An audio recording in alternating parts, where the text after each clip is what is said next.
A'udzubillahi minasyaitonirrajim. Bismillahirrahmanirrahim.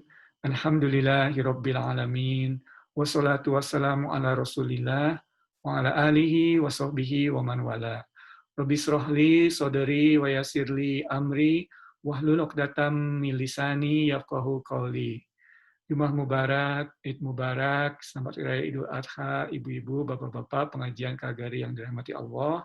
Assalamualaikum warahmatullahi wabarakatuh. Alhamdulillah wa syukurillah. Allah Subhanahu wa taala telah mengizinkan kita kembali untuk bertemu dalam kajian kita ini. Insya Allah pada hari ini kita akan bahas surat Al-Kahf ayat ke-32, 33, dan 34. Ya. Sebelum membaca surat Al-Kahf tersebut dalam konteks Idul Adha, kita akan membahas satu poin, ya, satu hikmah dari peristiwa Idul Adha dalam hal ini yang berkaitan erat dengan tema dari kisah para pemuda Al-Kahf di surat Al-Kahf ini. Ya. Dalam hal ini hikmahnya adalah keberpihakan Allah terhadap orang-orang yang ditindas dan juga keberpihakan Allah terhadap fakir miskin. Ya, kaum fakir miskin. Ya, ya. Dari kisah Al-Kahf kita membahas bahwa para pemuda Al-Kahf ini orang yang ditindas oleh pengusaha setempat karena keimanannya. Ya, nyawa mereka terancam. Ya, mereka diancam maupun dibunuh jika tidak mengikuti ajaran berhala yang dianut penguasa setempat dan juga masyarakat setempat. Masyarakat setempat memarginalisasikan mereka, tidak mau dalam riwayatnya tidak mau berurusan dengan mereka, dan karena hal tersebut mereka juga selain diriwayatkan mereka pernah bekerja di kerajaan, ya, tapi karena keimanan mereka istilahnya dipecat, ya, dan juga karena keimanan mereka masyarakat tidak mau berurusan dengan mereka dan mereka kehilangan sumber penghasilannya dan mereka menjadi miskin, ya. Bahkan dalam salah satu hikmah surat kisah pemuda ini di beberapa ayat sebelumnya yang kita bahas beberapa minggu lalu, Allah Subhanahu wa taala menyatakan wasbir nafsaka ma'al ladzina yad'una rabbahum bil ghadati wal asyi yuriduna wajah. Ini sedikit merujuk kepada mereka, ya. Mungkin secara general tidak hanya para pemuda Al-Kahf, tapi dalam konteks tersebut terhadap para pemuda Al-Kahf. Mereka kehilangan mata pencahariannya, dan mereka tidak ada yang bisa mereka lakukan lagi kecuali memanggil Allah di siang, pagi hari, dan di senja hari hanya untuk mengharapkan ridhonya. Yuriduna wajah, hanya mengharapkan wajahnya, dalam hal ini mengharapkan ridhonya. Ini terjadi kepada para pemuda Al-Kahf dan juga terjadi kepada para penganut Islam di awal risalah Islam di Makkah, yaitu yang kebagian besar adalah kaum fakir miskin dan hamba sahaya. Ya, dikisahkan pada saat itu bahkan sebelum hijrah hanya sekitar 70-100 orang kaum penganut agama Islam atau yang mengikuti risalah Nabi, risalah Rasulullah SAW di Mekah. Hanya 70-100 orang. 13 tahun di Mekah. Hanya antara 70-100 orang. Ya. Dan kebanyakan mereka adalah kaum fakir miskin dan hamba sahaya. Tapi Allah SWT menyatakan, wasbir nafsaka ma'aladina yad'una rabbahum bil ghadati wal asyi yuriduna wajah. Jadi jangan diartikan ini sebagai mereka berdoa karena mereka tidak mau bekerja, karena tidak ada pekerjaan lain yang karena mereka tersisih, ya. Mereka tadinya budak dibebaskan dan mereka tidak ada pekerjaan lainnya, ya. Atau kaum miskin yang mereka disisihkan oleh para kaum Quraisy, ya. Dan demikian juga dengan kisah Nabi Ibrahim alaihissalam. Ya, beliau juga ditindas oleh Raja Nimrud, ya, karena beliau tidak mengikuti, tidak mau menyembah Raja Nimrud. Ya, Raja Nimrud dalam Al-Quran disebutkan ana uhyi wa umit, aku yang menghidupkan dan mematikan. Ya, Nabi Ibrahim alaihissalam tidak menerima hal tersebut. Dan dia alaihissalam terancam jiwanya oleh sebab itu. Kemudian tidak hanya penguasa setempat, masyarakat setempat juga ingin membakarnya. Kemudian ayahnya juga, ya, Sehingga akhirnya Nabi Ibrahim alaihissalam harus berhijrah ya bersama istrinya Sarah, dan menurut riwayat juga bersama Nabi Lut. Tapi kemudian setelah hijrah ke Palestina, situasinya juga tidak membaik. Nabi Lut beserta istrinya juga harus meninggalkan Nabi Ibrahim. Ya. Nah, kemudian ada kisahnya yang seperti ibu-ibu bapak-bapak ketahui, tapi kan Irfan akan langsung jam ke kisah istilahnya saat Nabi Ibrahim mendapatkan perintah dari Allah untuk membawa Siti Hajar, salah seorang budak hamba sahaya yang dihadiahkan oleh penguasa Mesir kepada kepada Sarah untuk membawanya, ya Nabi Ibrahim untuk membawa Siti Hajar dan Nabi Allah Ismail alaihissalam ke suatu tempat yang istilahnya Bakkah atau Makkah. Ya, selama perjalanan Nabi Ibrahim selalu bertanya, inikah tempatnya? Bukan, masih terus. Inikah tempatnya? Bukan, masih terus. Sampai pada suatu tempat di Mekah yang pada saat itu tidak ada apa-apa sama sekali. Dan di saat itu Allah SWT mengilhamkan, disinilah tempatnya. Nabi Ibrahim alaihissalam tentunya istiqomah atau samina wa ata'na, taat kepada perintah Allah. Siti Hajar bertanya, sampai akhirnya pada pertanyaan tertentu Siti Hajar bertanya, inikah perintah Allah atau inikah keinginanmu? Nabi Ibrahim menjawab, ini perintah Allah. Dan Siti Hajar, walaupun asal muasalnya sebagai budak, hamba sahaya dari Raja Mesir, beliau setelah mendengar jawaban tersebut, langsung samina wa ata'na. Ya, oke, I deal with it. Ya, kalau demikian, kalau sudah perintah dari Allah, maka ini adalah perintah untuk saya juga, dan saya akan berusaha dengan sebaik-baiknya.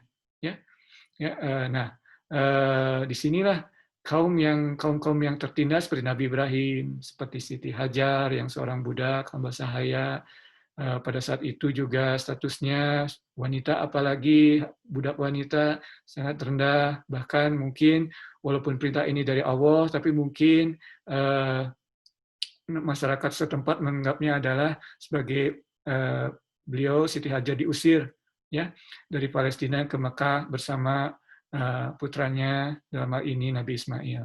Nah, tetapi kita juga melihat seperti halnya kisah para pemuda Al-Kahf, Allah Subhanahu wa taala menyelamatkan mereka di dunia, air Zam-Zam, sumber mata air di tempat yang in the middle of nowhere, ya, dan kemudian juga meningkatkan derajatnya di akhirat. Dan sampai saat ini kita masih mengenang kisah mereka. Banyak yang bisa kita ambil dari kisah mereka.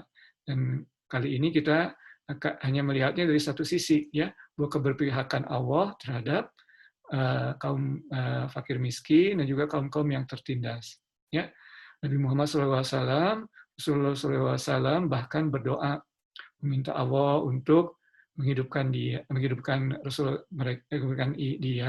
SAW sebagai miskinan, fakir miskin, dan memanfaatkan beliau sebagai miskinan, sebagai fakir miskin. Jadi beliau selama hidupnya ingin sebagai fakir miskin, ya. Dan beliau juga Sallallahu Alaihi Wasallam mengakhiri doanya, dan bangkitkan aku bersama mereka, bersama fakir miskin. Bayangkan, kita ingin dibangkitkan bersama Rasulullah SAW. Rasulullah SAW dalam doanya, bangkitkan aku bersama mereka, bersama fakir miskin. Tidak menyebutkan bangkitkan mereka, fakir miskin bersamaku. Tidak, bersamakan aku bersama fakir miskin. Di sini kita melihat ya betapa tinggi derajatnya fakir miskin ini di mata Allah, di mata Rasulullah. Ya, dan kita juga tentu tahu ya satu hal lagi, bahwa fakir miskin dalam suatu hadis disebutkan bahwa mereka akan masuk surga ratusan tahun sebelum yang lainnya. Ya, tentunya di sini ada pelajaran yang harus kita ambil, dan dengan Idul Adha ini, dengan kurban kita, selain mendekatkan kepada Allah, juga untuk membangkitkan solidaritas kita, rasa kemanusiaan kita terhadap fakir miskin. Ya, demikian hikmah dari Idul Adha dan juga sedikit hubungannya dengan surat Al-Kahf. Baiklah, kita sekarang lanjutkan kajian Al-Kahf kita, ayat ke-32, 33, dan 34. Mari insya Allah kita membacanya bersama-sama. A'udzu billahi minasyaitonir rajim. Bismillahirrahmanirrahim. واضرب لهم مثلا رجلين جعلنا لأحدهما جنتين من أعناب وحفظناهما بنخل وجعلنا بينهما زرعا كلتا الجنتين آتت أكلها ولم تظلم منه شيئا وفجرنا خلالهما نهرا وكان له ثمر فقال لصاحبه وهو يحاوره أنا أكثر منك مالا وأعز نفرا Shadaqallahul azim.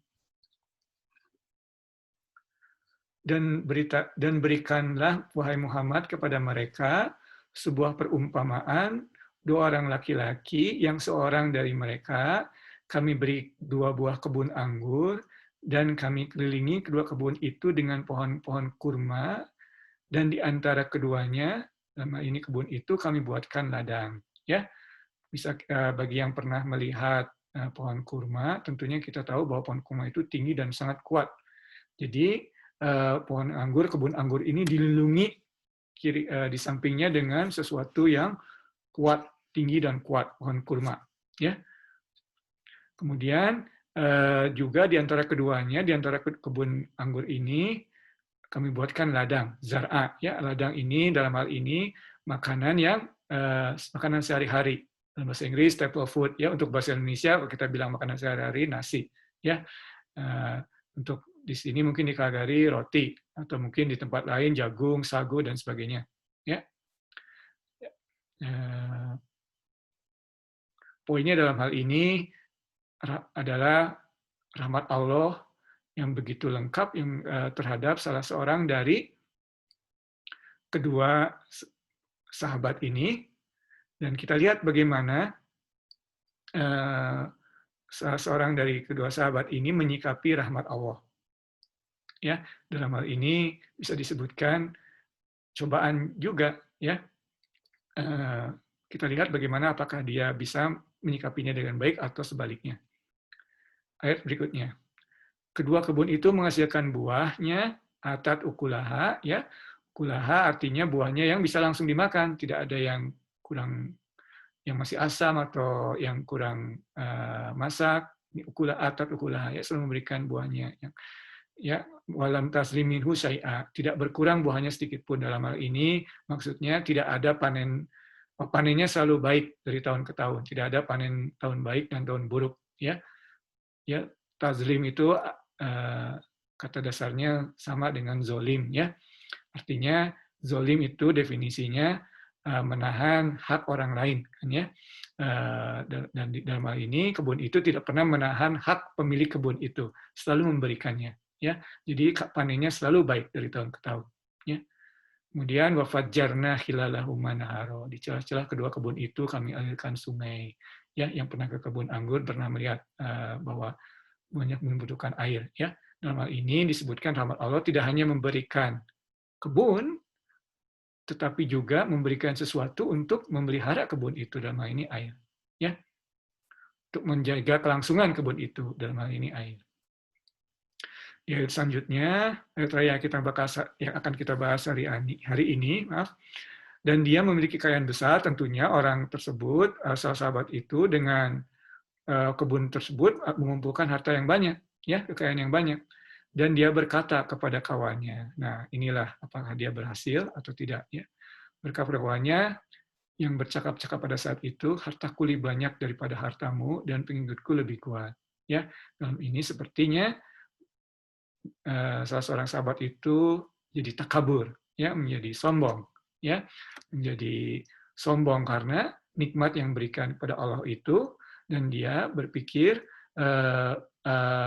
nikmat yang diberikan itu adalah usahanya, ya, tidak mengatribusikan, tidak tidak mengatribusikannya kepada rahmat Allah, tetapi usahanya. Ya, dan kisah seperti ini banyak dalam Al-Quran ya. Dalam hal ini, pemuda ini dari tempat lain, kisah Korun yang sama-sama menganggap segala nikmatnya itu adalah usahanya. Mungkin memang salah sahabat Abid ini tidak disebutkan di sini, tapi mungkin dia juga bangun pagi untuk memelihara kebunnya dan sebagainya ya. Tetapi siapa yang membangunkannya? Siapa yang memberikan kekuatan dia untuk bangun? Siapa yang memberikan kekuatan dia untuk bekerja? Siapa yang memberikan dia pengetahuan untuk memeliharanya dengan baik?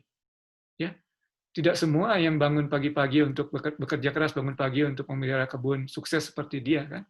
Ya, jadi tetap kita mesti ingat ada kehendak Allah di sini dan dia gagal. Sahabat ini dalam cobaan ini dia mengatribusikannya kepada dirinya dan dengan demikian dia menjadi takabur dan dengan sombongnya dalam hal ini kufur nikmat ya bersombongnya berkata kepada salah seorang sahabatnya dan berbicara ini bahwa anak aksaru minka wa ma'azunafaro ya anak aksaru minka mala wa azunafaro ya saya lebih banyak hartanya malnya ya dalam hal ini mal wealth ya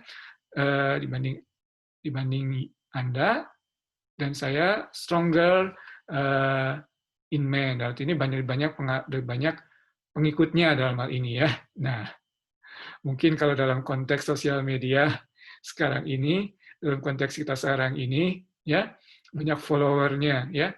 Ya karena kita ya dalam membaca Al-Quran ini mungkin konteksnya ini konteks masa lalu, tetapi selalu ada yang bisa kita ambil hikmahnya ya. Ya di sini kita membicarakan masalah perkebunan, kebun, anggur, dan sebagainya. Tapi kalau kita lihat, kita juga banyak diberi nikmat yang kadang-kadang kita take it for granted, ya. Atau yang kita selalu bahas dalam kajian bersama Ustaz Dami, nafas kita, ya, udara. Kita tidak membayangkan udara itu kita hirup, ya. Mata kita, ya. Kita bayangkan kalau kita tidak bisa melihat, kita tidak pernah bayangkan nikmat kita itu, ya. Dan lain-lain sebagainya ya tapi kita take it for granted ya tidak memanfaatkannya dengan sebaik-baiknya, bahkan yang lebih berbahaya kita memanfaatkannya untuk yang tidak baik, menggunakan mata kita untuk melihat yang tidak patut kita lihat, menggunakan mulut kita untuk membicarakan orang lain yang tidak patut kita bicarakan ya demi maksudnya sifat-sifat orang lain atau keadaan orang yang tidak patut kita bicarakan ya. Nah, kita harus hati-hati ya kita lihat atau kita juga dalam hal ini sombong dengan banyak followernya dalam sosial media merasa lebih kuat, merasa lebih berpengaruh ya. Hati-hati ya dengan hal-hal tersebut. Ya, inilah salah satu pelajaran dari 3 ayat ini ya. Insya Allah kita lanjutkan minggu depan dengan ayat berikutnya, tetapi poinnya kita ulang di sini.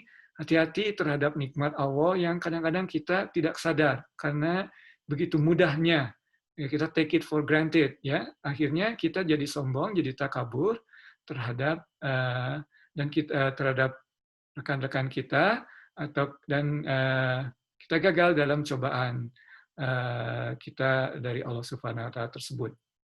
Demikian kajian kita hari ini. Mohon maaf atas segala kesalahan, baik dari penyampaian maupun dari isi yang disampaikan. Yang benar hanya dari Allah, yang salah dari Irfan sendiri. Wabillahi taufiq wal hidayah. Wassalamualaikum warahmatullahi wabarakatuh.